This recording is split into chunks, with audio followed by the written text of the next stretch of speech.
Cuma Tuhan coba kita bayangkan kedahsyatan Tuhan yang pernah dikerjakan di atas hidup kita. Apa? Mungkin pernah mengalami kesulitan, ekonomi yang susah banget seolah-olah tidak ada jalan keluar tapi kita bisa lewatinya, betul? Ada yang bergulat dengan permasalahan keluarga yang tidak selesai akhirnya melewatinya.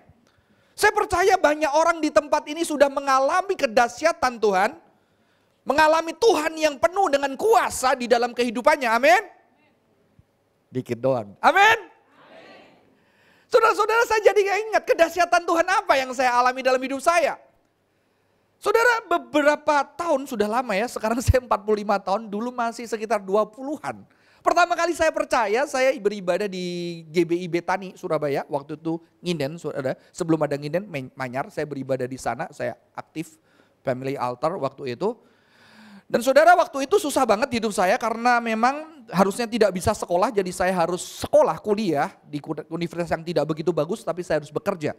Saya bekerja salah satunya menjadi delivery service salah satu restoran di Surabaya yang udah tutup, saudara-saudara. Ya. Dan ketika di restoran itu suatu hari, waktu di ibadah gereja diajarkan bahwa bagaimana sukacita kita bisa dirasakan oleh banyak orang. Maka seringlah tersenyum, saudara-saudara. Dan saya mencoba mempraktekkan itu, saya sering tersenyum, saudara-saudara, ketika berjumpa dengan orang. Ya, jangan tersenyum terus ketika berjumpa. Dan ternyata siang itu, saya bekerja, saya harus mengantar sebuah makanan, saudara-saudara. Dan ketika mengantar makanan, tahu-tahu di sebelah saya ada sepeda motor dan ada seorang dengan wajah yang matanya yang penuh dengan ketajaman. Tahu-tahu dia memegang di belakang jaketnya, dia nengok saya, dia seperti mengeluarkan sesuatu. Saya tengok dia, saya kasih senyum dia, saudara-saudara. Dan ketika saya kasih senyum, dia kaget. Terus dia berhenti, dia stop saya. Oke, stop. Minggir ke samping. Dia ajak saya di tempat sepi. Bodohnya saya mau. Karena terlalu Kristen kali ya. Wah, siapa tahu kenapa kok dia berhenti. Dan ternyata saudara-saudara dia minta dompet saya pikir perampok gitu ya. Terus saya mulai menjaga, karena kan saya bisa kungfu ya, mulai jaga. Dia bilang percuma kamu mati, kamu gua tembak. Akhirnya saya ya udah kasih dompet, pasrah saudara-saudara. Sudah nggak tersenyum sih waktu itu. Saudara, ketika dia buat saya, terus dia lihat KTP saya, namamu ini, bukan ini. Bukan, kamu tinggal di sini. Iya. Kamu anggota geng ini? Enggak, saya bukan anggota geng. Saya mengantar makanan. Dia lihat. Nah ini ada tulisan Chinese, ada gambar naga gitu. Itu restorannya saudara-saudara ya. Dan ternyata saudara-saudara singkat cerita dia bilang lega, untung kamu. Untung kamu tadi senyum. Saya udah hampir bunuh kamu karena saya dibayar orang untuk bunuh kamu. Karena kemarin ada orang kayak kamu, saya udah 2 minggu tunggu kos-kosanmu di sini. Kamu sering jam segini ke sini. Saya udah siap akhiri kamu. Tapi tadi entah kenapa, kamu senyum, saya berhenti. Saya nggak dirampok, ngapa? Disuruh pergi saudara-saudara dengan damai. Dan hari itu saya bingung.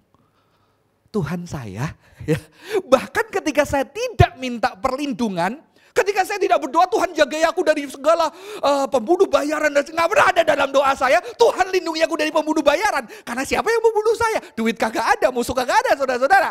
Ternyata Tuhan bisa jaga saya yang bahkan saya tidak berdoa. Saya cerita sama mama saya, "Ma, gue hampir dibunuh orang." Gimana? Kenapa mesti bunuh? Iya, orang salah, Ma. Saya bikinnya aku anggota geng. Makanya wajahmu itu loh. Enggak, tapi untungnya aku senyum tadi, Ma. Jadi anggota geng wajahnya yang senyum, saudara-saudara. Saudara-saudara, saya mengalami kedahsyatan Tuhan. Tuhan kita adalah Tuhan yang dahsyat, yang bisa bahkan ketika kita belum berdoa, ketika ada doa-doa yang kita tidak ucapkan, Tuhan membereskan masalah dari hidup kita. Amin. Ini yang pertama kita belajari. Kita punya Allah yang dahsyat. Saya akan bacakan Keluaran 13 ayat 21. Ya. Creator, pencipta kita adalah Allah yang dahsyat. Di Perjanjian Lama dikatakan ini, Saudara. Yahweh berjalan di depan mereka pada siang hari dalam tiang awan untuk menuntun mereka di jalan, dan pada malam hari dalam tiang api untuk menerangi mereka sehingga mereka dapat berjalan siang dan malam. Menarik, ya.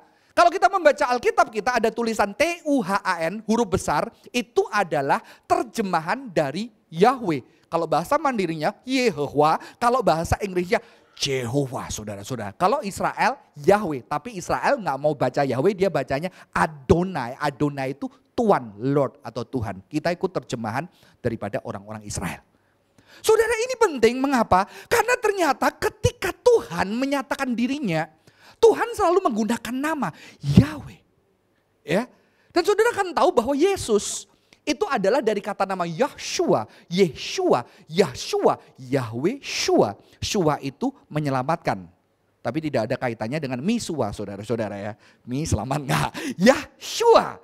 Haleluya, pujilah Yahweh. Haleluya, saudara-saudara. Ini penting, mengapa? Waktu Tuhan menciptakan di perjanjian lama, kata yang digunakan adalah God. Tuhan, kalau kita pakai Allah, itu kata yang digunakan Elohim. Ya, Yahweh Elohim. Elohim adalah Tuhan, tapi kalau Yahweh itu nama. Beda. Yahweh adalah nama pribadi seperti Yesus. Yesus Tuhan, dia disebut Tuhan, tapi namanya Jesus, Yahshua, Yeshua. Jadi ini penting, mengapa? Ketika Tuhan membimbing Israel, menyatakan dirinya untuk menyelamatkan Israel, dia pakai nama pribadi. Aku Johan, aku Yahweh, aku Santo, itu nama pribadi. Ya, artinya apa? Ada kedekatan. Ternyata Tuhan kita adalah Tuhan yang mau dekat. Mau dikenal dengan sebuah nama. Makanya tadi nama Yesus, nama Yahweh, saudara-saudara. Dan ternyata tidak hanya dekat. Ternyata Allah yang Almighty itu, dia dekat dan dia bisa dirasakan, tidak menunggu perjanjian baru. Sejak perjanjian lama, umat Allah bisa merasakan kehadirannya secara nyata. Ya, dia hadir sebagai tiang awan. Mengapa tiang awan? Karena tiang awan itu di tengah padang belantara yang panas, terik. Ya. Belum ada sunscreen waktu itu, saudara-saudara.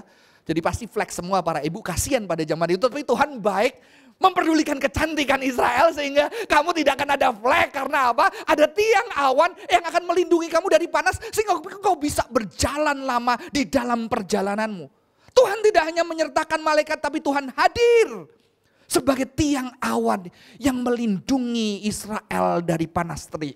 Jadi dia, He is mighty and walk with us, Immanuel. Jadi kata Immanuel bukan menunggu Yesus, tetapi sudah sejak perjanjian lama, God with us. Tuhan bareng sama Israel. Sebagai tiang awan, bukan hanya tiang awan saudara-saudara, tetapi juga tiang api. Mengapa? Karena padang gurun dingin banget. Sehingga ketika orang Israel kedinginan, dia bisa merasakan kehangatan yang bisa dirasakan tubuhnya. Sehingga dia bilang, untung banget Tuhan menyatakan diri sebagai tiang api yang menghangatkan, yang menerangi jalan-jalan. Padang belantara penuh dengan binatang-binatang yang berbahaya justru waktu malam, betul? Tapi ada api Allah yang menghangatkan secara nyata. Jadi Tuhan Israel sejak perjanjian lama sudah Immanuel. Allah yang ada bareng. Ketika kemah diangkat, Tuhan ikut berjalan. Ketika melewati panas, Tuhan ada. Melewati dingin, Tuhan ada. Melewati laut, Tuhan ada di sana bersama dengan umatnya. Maka dia tidak salah disebut sebagai gembala Israel. Amin. Saudara-saudara, tidak hanya itu ya. Saudara bayangkan kalau kita ada di sini, sayangnya kita sejak kecil sudah dengar cerita sekolah minggu, betul ya. Kadang-kadang kita kurang visual. Sehingga akhirnya oh ya Tuhan belah laut, oh ya orang Israel lewat. Kita nggak pernah membayangkan, coba kita ikut jadi anaknya Harun atau anaknya Musa yang nyebrang laut itu saudara-saudara. Kira-kira seperti apa? Ya. Saya waktu dengar engkong saya, Israel itu suruh Alkitab itu saudara-saudara, jangan dilihat sebagai hukum. Alkitab itu adalah story, He gave us story. Tuhan memberikan kisah seperti apa? Kalau saudara punya engkong-engkong sama nenek-nenek, cerita dulu emakmu di China, perjalanan naik kapal itu berat banget. Sampai ke Indonesia, wah akhirnya dijaga. Kita seneng kan dengar cerita itu kan? Sayangnya saya dengar cerita dari mak saya, dulu ada genderuwo di rumah ini. Ada kuntilanak. Nanti kalau kamu nakal, kamu disembunyiin sama genderuwo. Saudara sayang, itu pun saya senang.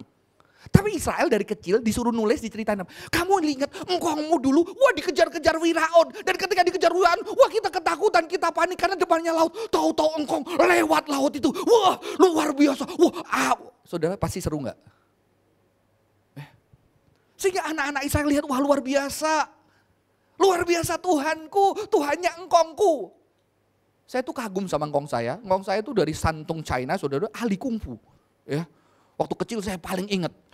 Engkong dulu dari Santung biasanya jualan kacamata, ya kan?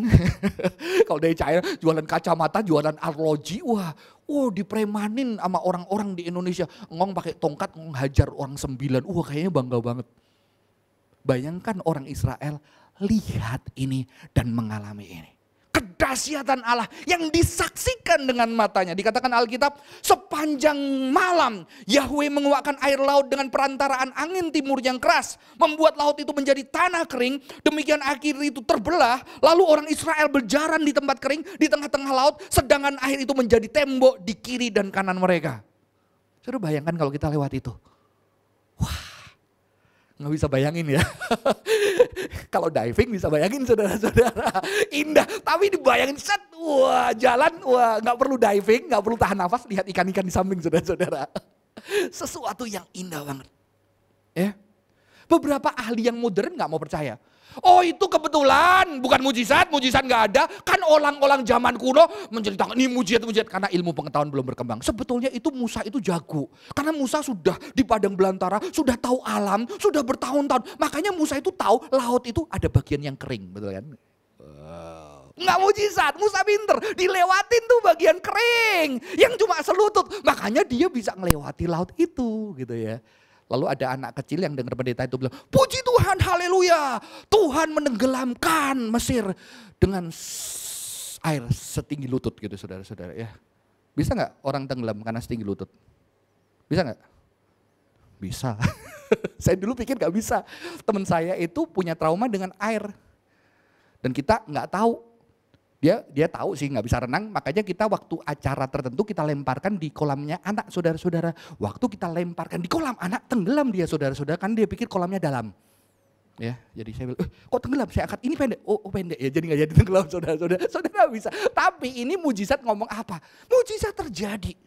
Ya, ada orang bilang, oh itu enggak benar. Karena itu ada angin, yang ini terjadi fenomena angin kencang sampai laut itu bisa terbelah. Makanya Musa, ini kebetulan aja, ini fenomena alam bukan tangan Tuhan. Kalau bukan tangan Tuhan dan memang fenomena alam kok tepat ketika dikejar Mesir. Tahu maksud saya? Mujizat. Miracle. Tuhan menyatakan mujizat yang bisa dialami. Bisa dialami saudara-saudara, sampai hari ini kita juga mendengar banyak cerita mujizat, amin. Kita percaya mujizat bisa terjadi.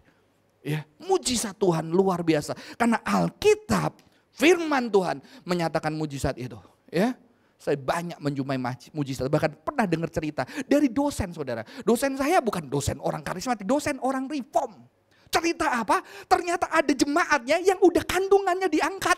Tahu-tahu mamanya bilang, kok aku mimpi kamu punya anak? Nggak mungkin, kandungan gue nggak ada. Tapi ternyata saudara-saudara bisa punya anak. Miracle. Mujizat masih ada. Karena kita punya Allah yang dahsyat. Amin. Kita akan lihat sedikit supaya lebih visual bagaimana laut itu terbelah saudara-saudara ya. Silahkan diputarkan videonya.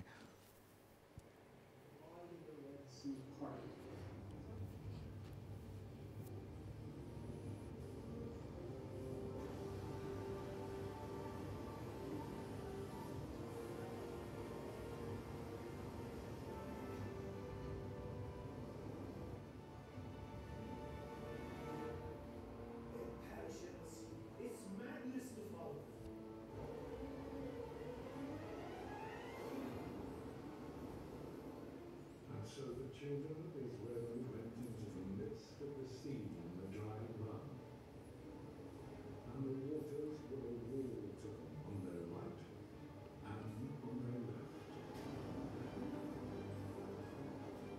And the Egyptians pursued.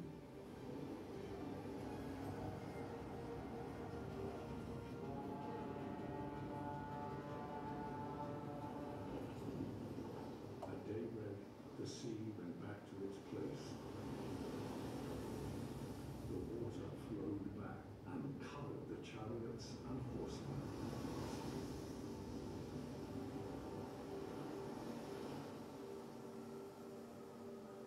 The entire army of Pharaoh that had followed the Israelites into the sea,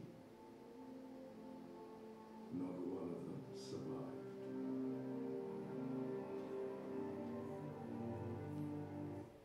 Ini adalah gambaran yang kita bisa lihat Kita pun terbatas karena layar itu membatasi kita, feeling kita, tapi kalau kita lihat di depan mata kepala sendiri berbeda. Sudah tahu kalau lihat kecelakaan di layar di YouTube atau TikTok beda kan dengan lihat sendiri. Sudah bayangkan Anda lihat sendiri di depan mata. Anda pasti akan memuji dan membesarkan Allah yang begitu dahsyat dalam hidup kita. Amin. Dan inilah Allah yang kita sembah. Maka saudara ingat gak lagu kuno? El Shaddai, El Shaddai, Erkamkana Adonai. Age to age you are the same. By the power of your name. Setiap abad engkau sama dengan kekuatan kuasa namamu. Engkau merubah tanah laut itu menjadi datar. Saudara ingat kata El Shaddai ini menarik. Karena kalau Anda terjemahkan kata El Shaddai. Itu adalah seperti El Shaddai itu seperti air susu. Jadi Allah digambarkan seperti induk yang memberikan susu buat anaknya. Maka Tuhan menjanjikan apa? Nanti mereka keluar dari Mesir ada tanah yang dipenuhi dengan susu dan madu. Seperti seorang ibu yang memerawat anaknya. Ya, tidak hanya maha kuasa ternyata saudara-saudara Allah kita. Maka tema saya seperti tadi yang saya berikan saudara-saudara. Tapi ada permasalahan di sini. Permasalahannya adalah ternyata Israel yang menyembah Mighty Creator ternyata masih bisa mengalami pergulatan hidup. Ya. Ternyata Allah yang disembah adalah Allah yang maha kuasa, tapi ternyata Israel bisa mengalami penderitaan. Israel bisa mengalami kesulitan. Israel mengalami pergulatan. Waktu dikejar-kejar itu sudah pergulatan, betul? Tapi ternyata Israel pernah dijajah. Karena apa? Beberapa dari mereka tidak taat kepada Allah. Tapi saya percaya tidak semuanya. Walaupun ada orang-orang taat juga. Orang yang taat bersama orang yang tidak taat. Harus dibuang ke satu negara yang namanya Babilonia, saudara-saudara. Dan ternyata mereka mengalami penderitaan. Dan ini yang dicatat di Mazmur. Ketika mereka dibuang di sungai, di Babilonia, di tepi sungai. Orang-orang Babilonia, katanya kamu nyanyiannya bagus. Kamu muji Tuhan dong, ayo puji Tuhanmu. Kami pengen dengar suaramu yang indah. Dan mereka nulis dengan air mata begini. Di tepi sungai Babel. Di sanalah kita duduk sambil menangis apabila mengingat Sion. Orang-orang yang menawan kita meminta kita memperdengarkan nyanyian. Dan orang-orang yang menyiksa kita meminta nyanyian sukacita. Bagaimana mungkin kita menyanyikan nyanyian Yahweh di negeri asing? Ternyata orang Israel yang menyembah Almighty God.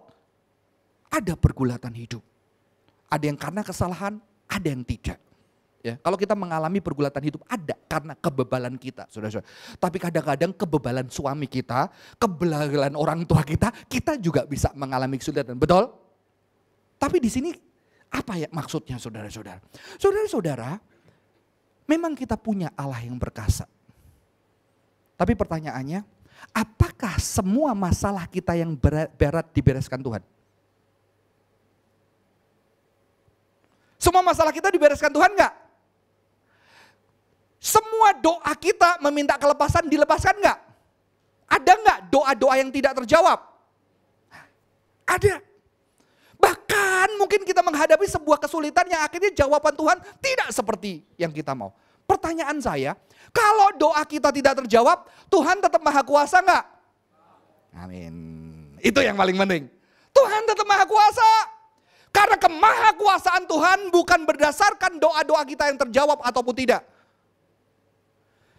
Kita waktu jadi anak kecil, ya anak saya suka kalau ke Toys Kingdom, manis pertamanya. Papa, bagus ya? Oh iya bagus. Udah kena papa ya? Mau. Oh kan kemarin udah beli. Mau. Mau. Mau. Kita kan malu ya. Ngosok-ngosok di lantai saudara-saudara. Ya kan? Saudara tahu kalau kita beliin bulan depan dia ngesot lagi. Kalau nggak dibeliin terus ya dia nggak percaya kita saudara. Kadang-kadang harus dibeliin. Kadang-kadang harus dibilangin ngesot. Ya, kadang-kadang saya pergi jauh. Dah. Wah, tambah kenceng. Dan itu tekanan sosialnya adalah semua ibu-ibu sekitar akan lihat ini bapaknya kalau tidak bisa mendidik anak. Apalagi kalau tahu pendeta, oh kemarin dia yang khotbah ya. Di LJF ya. Wah, saya dah. Akhirnya, wah kuat-kuatan mana. Setelah saya jauh kok dia gak lari ya. Tapi setelah dia lari dia peluk. Kita peluk saudara-saudara. Kemarin udah beli, tidak selalu harus beli. Saya tanya, saya bisa beliin gak? Saya tetap punya kuasa beliin enggak? Bukan berdasarkan jawaban atas yang kita mau. Ya. Kemahakuasaan Tuhan bukan berdasarkan. Maka itu saudara-saudara, tidak semua permasalahan kita beres. Ada yang Tuhan lakuin mujizat dengan luar biasa dahsyat. Amin, haleluya. Dan kita harus selalu meminta mujizat Tuhan atas hidup kita. Amin. Ya, harus. Ketika ada pergulatan, minta. Saya melayani di gereja tradisional, saudara-saudara. Saya kasih contohnya. Kalau di gereja tradisional, begitu ada sakit, berdoanya nggak minta mujizat. Tuhan tolong sembuhkan jika sesuai dengan kehendak Tuhan. Ya, kami ikut kehendak Tuhan. Kami serahkan kepada Tuhan. Saudara, dia nggak minta dulu. Karena dia belum tahu kehendak Tuhan bakal sembuh atau enggak kan? Ya. Saudara, kita harus meminta mujizat dari Tuhan atas hidup kita, atas pergulatan hidup kita. Tapi ketika kita tidak mendapatkan, bukan Tuhan tidak berkuasa.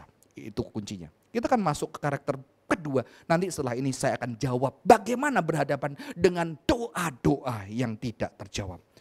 Saudara-saudara, ternyata pencipta kita, ya, bukan hanya pencipta yang perkasa, tapi pencipta kita adalah pencipta yang tender.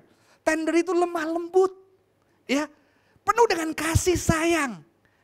Pencipta kita penuh dengan kasih sayang. Saya akan tunjukkan ayatnya apa, saudara-saudara. Ayatnya ini.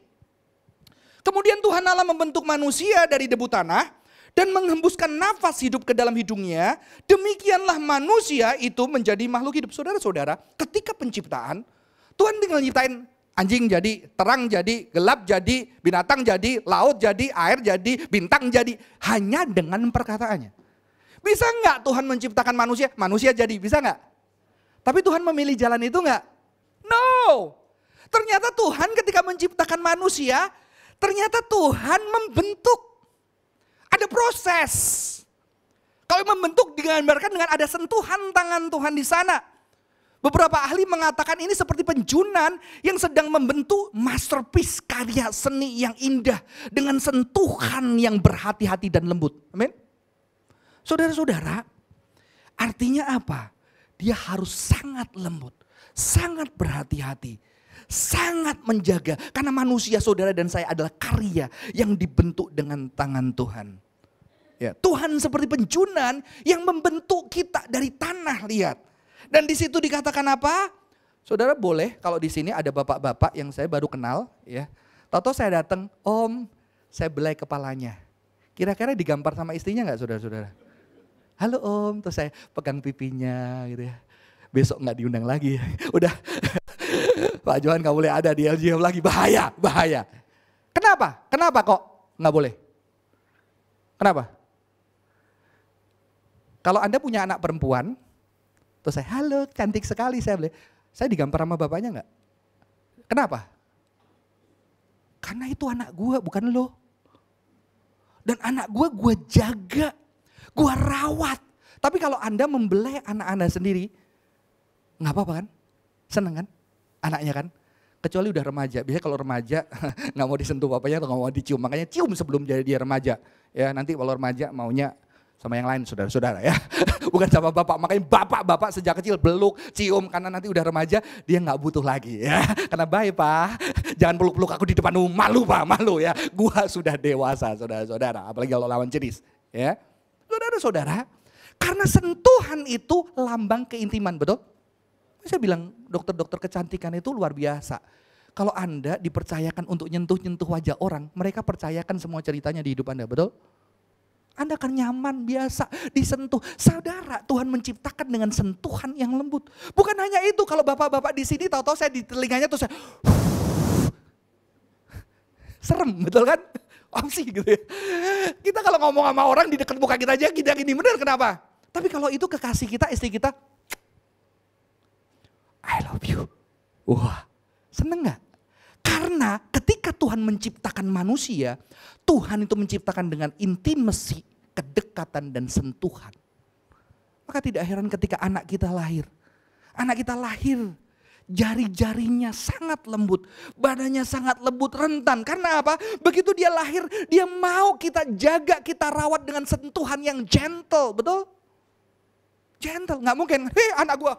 Nggak mungkin saudara-saudara, saya baru tahu, dikasih tahu mama saya ketika anak saya lahir, papamu itu gak pernah gendong kamu sejak kecil.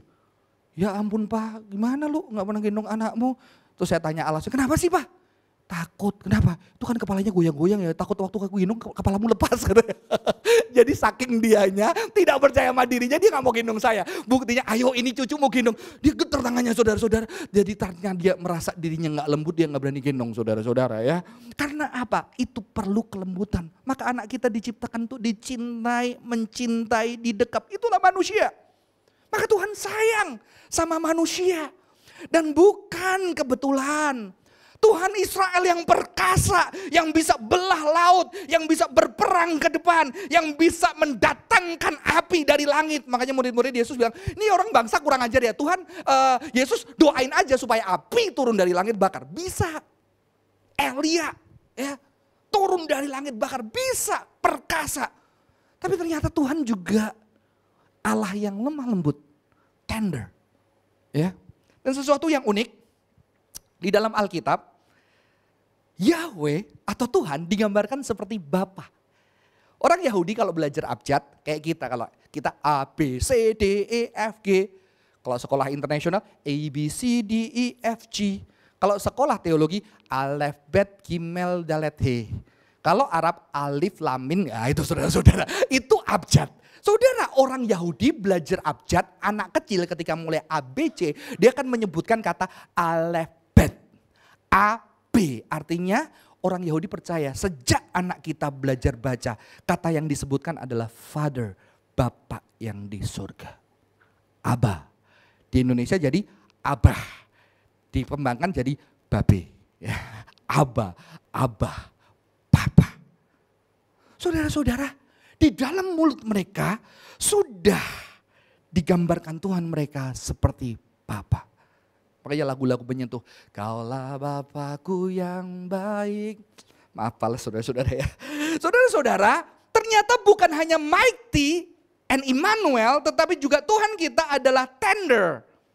And He love us deeply. Dia sangat lemah lembut dan dia mencintai sedalam. Saudara, ayat-ayat ini dinyatakan ketika Yahweh sedang melihat Israel dijajah Babilonia atau dijajah Asyur. Ternyata sangat personal. Sangat personal. Yeremia 3 ayat 19 begini. Pikirku engkau akan memanggil aku Bapakku dan tidak akan berbalik meninggalkan aku.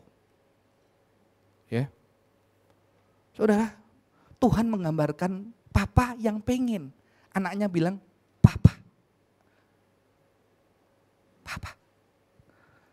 Saya ketemu anak-anak yang udah gak mau tinggal panggilnya papa. Orang itu ngapain rusak keluarga, gue gak mau tinggal panggil papa. Bahkan dia lebih suka ke gereja karena ada Bapa di surga yang lebih baik dari Bapak gua. Saudara, bagaimana perasaan seorang bapak? Ya. Istri saya anak adopsi. Ya, mama mertua sama papa mertua, istri saya dulu panggilnya tante om. Tapi indah banget. Walaupun udah memberikan istri saya ke orang lain. Tapi ketika dipanggil papa, mama, indah saudara-saudara. Tuhan, rindu. Papa, dekat, percaya, tak tolong. Saudara-saudara, Hosea ngomong apa? Ketika Israel masih muda, ku kasih dia. Dan dari Mesir ku panggil anakku. Semakin dipanggil, semakin mereka mengikuti jalan mereka sendiri. Saudara pernah punya anak? Ya udah maunya sendiri, Anda udah siapin semuanya, Anda bekerja keras, Anda habiskan waktu Anda mempersiapkan masa depannya, pekerjaan bisnis. Dan anak bilang, gue gak mau kerjain orang tua, gue bisa sendiri, gak mau papa. Udah gak butuh pak, tutup aja, udah gak usah, aku gak mau, aku mau kerja sendiri. Saudara, bagaimana perasaan seorang ayah? Yang kamu tahu satu-satunya alasan semua ini, kamu udah gak cari apa-apa, kamu cuma anak. Dan ternyata Tuhan melihat, anakku semaunya sendiri. Dan saudara-saudara tahu sebagai seorang ayah, tahu jalan-jalan di depan terjal, dan Anda memastikan anak Anda tidak melewati jalan-jalan terjal itu, Anda persiapkan semua, tapi anak Anda memilih, enggak aku mau jalan terjal pak, tolong jangan halangi aku. Dan di situ hancur hatimu dan akhirnya membiarkan mereka melewati terjal. Tapi berapa kali kamu berusaha untuk menolong dia di dalam jalan terjal itu.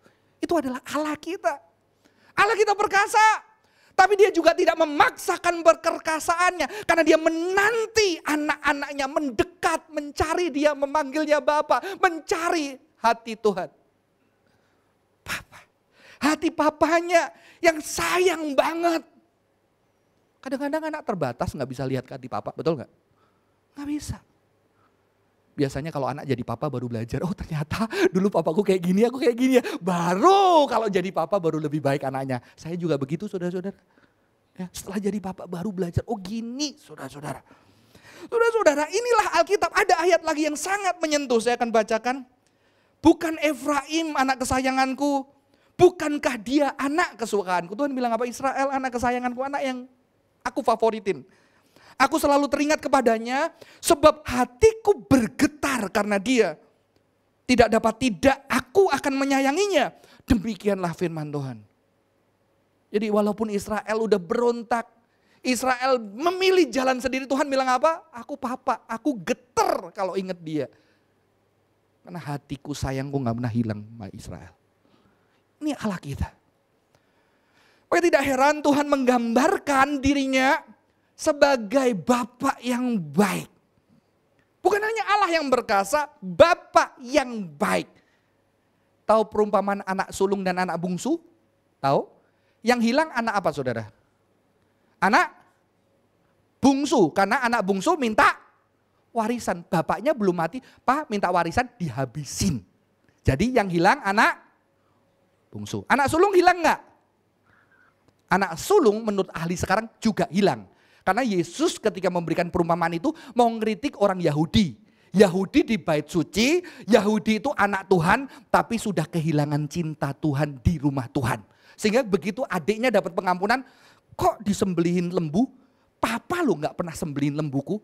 Aku gak pernah disembelihin, adik lo udah habisin duit, ngaco. Kamu sembelihin, kok aku gak pernah disembelihin? Bapaknya bilang, loh itu kan lembumu tinggal sembelih sendiri, itu semua punyamu gitu loh. Kamu kehilangan cinta Tuhan di rumah Tuhan. Itu kritik, tapi banyak ahli lupa. Ya, ada satu ahli ngomong, sebetulnya yang hilang bukan anak sulung, anak bungsu saja. Ini adalah bapak yang hilang, the lost father. Kenapa? Karena bapak ini kehilangan cintanya, kehilangan hatinya. Karena hatinya udah pergi. Anaknya yang dicintai mengambil hatinya pergi, saudara-saudara. Pergi dari rumah dan anak yang di rumah tidak mengerti hatinya. Di sini dikatakan dia adalah lost father. Bapak yang hilang. Maka Alkitab menggambarkan Tuhan sebagai bapak yang hatinya hancur menanti anaknya pulang. Dia punya kuasa tapi kadang dia tidak menggunakan kuasa itu. Karena dia mau relasi bukan main kekuasaan, betul? Tapi dia menanti anaknya tahu hati papanya. Kadang anaknya perlu pergi jauh saudara-saudara. Perlu mengalami penderitaan yang dalam. Perlu jauh baru tahu ternyata di rumah papaku lebih baik. Kadang kita padang saudara-saudara kita sengaja jauh dari Tuhan. Jauh dari gereja. Setelah di luar kangen juga ya.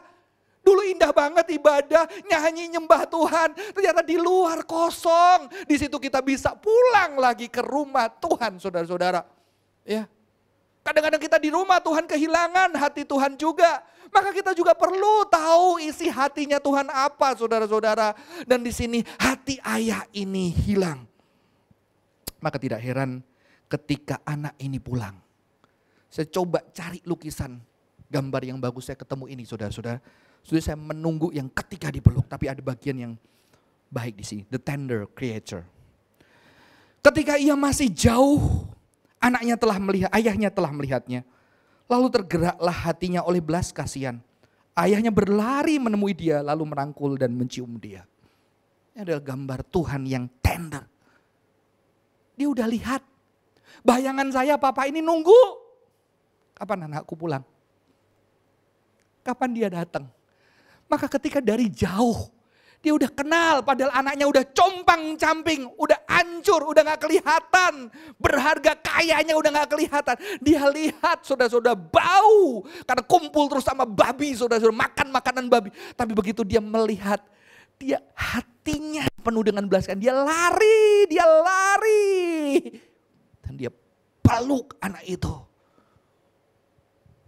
Dan dia cium anaknya yang bau. Itu tetap mendapatkan cinta dia. Inilah Tuhan kita. Saya percaya Bapak itu menangis. Dan ini adalah gambaran Tuhan. Saudara-saudara, kita mengalami mujizat Tuhan dan dahsyat. Tapi kadang-kadang kita mengalami sebuah keterpurukan karena Tuhan tidak seolah-olah tidak menolong kita. Dan mungkin kita bisa kecewa, kita marah, kita diam di dalam kesendirian. Tapi jangan-jangan saudara-saudara, disitulah saatnya Tuhan mendekap erat. Dan kita menikmati kasih-Nya yang dahsyat. Yang melampaui segala mujizat-mujizat yang ada. Karena mujizat terberat ada cintanya. Amin. Bangga gak punya papa? Bisa sekolahin yang terbaik, bisa kasih mobil, bisa kasih rumah, bisa kasih perusahaan, bangga gak? Tapi bagaimana papa yang tidak berikan dirinya untuk mendekap kita? Tuhan adalah ayah yang bisa kasih semua itu. Tapi dia tidak cuma kasih, dia kasih hatinya, dia kasih dirinya, dan dia kasih dekapannya. Kadang-kadang kita ada di dalam keterpurukan. Ketidakpercayaan, kekecewaan, kemarahan. Jangan-jangan itu adalah ruang. Kita bisa kenal hati Bapa. Kita bisa merasakan dekapannya. Dan setelah kita merasakan dekapannya saudara-saudara. Masalah apapun tidak selesai. Kita tetap bisa hidup dan menjalani hari-hari kita. Amin. Berapa banyak masalah kita tidak selesai, kita tetap hidup, betul? Saudara-saudara ingat. Kalau anak yang punya anak kecil, kalau malam-malam hujan terus ada duer, apa yang dilakukan anak kita? Takut kan, aduh gitu ya. Dia akan lari, keranjangnya papa mamanya, apa yang dilakukan? Dia akan peluk papa mamanya. Padahal papa mamanya kena petir mati gak saudara-saudara? Mati juga. Tapi pelukan papa mamanya sudah cukup menenangkan dia dari petir yang jauh lebih besar. Tapi Tuhan beda, Tuhan adalah pencipta petir, pencipta segala masalah. Dan bagaimana ketika kita mendekap Dia. Manusia diciptakan dengan tubuh. Saudara, kalau orang dites, jadi ini ada neuroscience, jadi otak kita dikasih sensor. Tahu-tahu sesuatu yang menakutkan ditaruh di depan kita. Kalau perempuan biasanya kecoa. Gitu saudara. Nanti akan dilihat stres kita tinggi. Kalau ketika kita stres tinggi, naik semua itu. Lalu ada orang asing pegang tangan kita saudara-saudara, kita langsung 30-40% lebih tenang. Ya. Kalau yang pegang suami kita, istri kita, anak kita, peluk kita, double lagi saudara-saudara. Dan Tuhan menandakan apa? Aku ingin menyayangi. Dan kadang-kadang Tuhan tidak memberikan mujizat karena Tuhan mau memberikan dirinya. Tuhan mau memberikan cintanya. Tuhan mau memberikan dekapan kita. Dekapan yang membuat kita bisa melewati segala permasalahan hidup kita. Yang tidak selesai. Dan bukan hanya itu. Dekapan. Yang membuat akhirnya kita tahu di dekap cintanya. Dan ketika kita hidup di dunia melayani. Kita bisa mendekap sesama kita. Dan menenangkan batin dia sebagai anak-anak Tuhan. Amin. Orang tua mendekap anak, suami mendekap istri, mendekap anak buahnya. Orang-orang yang dipimpin sehingga mereka bisa melewati perjalanan hidup yang begitu berat.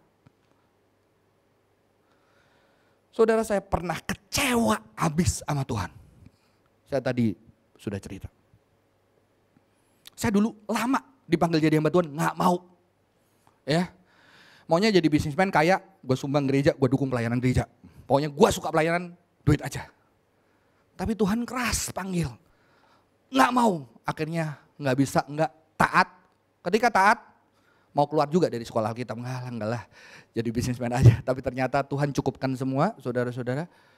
Kenapa saya tidak mau? Karena saya anak pertama. Apalagi saya keberatan nama. Nama Chinese saya Xiao Shun, artinya berbakti anak pertama. Saudara keberatan nama, saudara-saudara. Jadi kalau orang tahu nama Chinese saya langsung, namanya berbakti Xiao Shun. Waduh, akhirnya itu nama itu jadi berat. Aku harus, mama papaku berat, kerja keras, hutang-hutang untuk bisa aku sekolah. Terus aku jadi pendeta, sekolah lagi S2. Aduh berat banget. Karena aku pengen bahagiakan dia. Sampai S2 saya gak punya kendaraan. Sampai istri saya hamil ya, waktu itu saya harus berhenti dari sebuah gereja sehingga istri saya 8 bulan saya gak ada pelayanan, gak ada pintu terbuka dan saya harus dengan istri dan anak saya mobil semua fasilitas dikembalikan cuma naik sepeda motor sudah hamil 8 bulan. Waktu anak kami lahir mujizat banyak Tuhan pelihara, ada dokter operasi gak mau dibayar saudara-saudara, operasi sesar 2 juta, 3 juta mujizat saudara-saudara ya. Tapi sesuatu yang rindu saya jadi gak sering pulang karena saya gak punya mobil. Ya, nggak ada kerjaan, nggak ada pelayanan, saya nggak pulang. Saya kadang-kadang satu hari saya kangen banget sama mama. Tuhan pengen banget pulang. Karena mama saya belum punya foto sama cucunya. Cucunya masih 9 tahun, 9 bulan saudara. Saya telepon, Ma, ternyata mujizat terjadi. Mertua saya dari Jakarta kengangguran. Johan, ayo ke Jakarta, papi jemput. Bayangin loh, mujizat Tuhan luar biasa ya. Dari Jakarta mau jemput ke Surabaya, dibawa ke Jakarta saudara-saudara. Ini luar biasa mertua yang jadi teladan ya. Tahu nggak punya mobil? Saudara-saudara, dia pergi mau jemput saya, setelah mau balik ternyata jalanan macet. Saya udah telepon mama, aku mau pulang. Nanti kita foto ya, jalanan macet. Terus saya bilang, mama nggak bisa, nanti aja. Mertua saya bilang, nanti aja waktu arus pulangnya lagi, mungkin lebih kosong. Nanti itu aja kita balik lagi waktu nganter kamu pulang. Luar biasa mertua ya. Naik mobil loh ya, bukan naik pesawat loh ya. Belum ada tol waktu itu. Kalau sekarang 11 jam. Ya, dulu 15-16 lebih. Waktu itu saya sedih, terus sampai Jakarta, kangen banget hari itu saya bilang, Ma nanti pulang kita foto ya, bentar lagi pulang, besok kita pulang. Iya foto. Ya. Dan hari itu ada anak saya nangis gak berhenti. Saya gak bisa tidur tapi akhirnya kami terlelap jam 12 malam lebih. Ya, sebelum itu mertua saya besok saya harusnya pulang saudara. Sebelumnya saya harusnya pulang. Ternyata mertua saya di Taman Anggrek itu naik mobilnya depannya ketabrak truk sampai nggak bisa jalan. Jadi akhirnya saya nggak jadi pulang ke Blora. Saya bilang ditunda sekitar 1 minggu. Saudara tahu sedih banget. Terus saya bilang nggak jadi, tunggu ya setelah mobilnya beres. Oh iya nggak apa-apa, nanti sabar aja nanti. Saudara-saudara malam itu saya benar-benar nggak bisa tidur. Harusnya saya udah ketemu mama saya. Malam itu saya nggak bisa tidur, anak saya nangis terus, masih 9 bulan. Kenapa ini nangis? Tahu-tahu jam 12 malam saya ditelepon papa saya. Han, mama masuk ICU, berdoa. Saya langsung takut, saya berlutut saudara. Berlutut di Tuhan, sembuhkan mama. Telepon bunyi, mama udah pergi.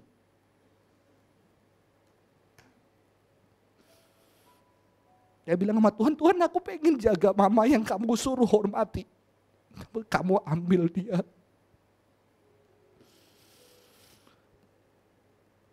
Saya kecewa sama Tuhan.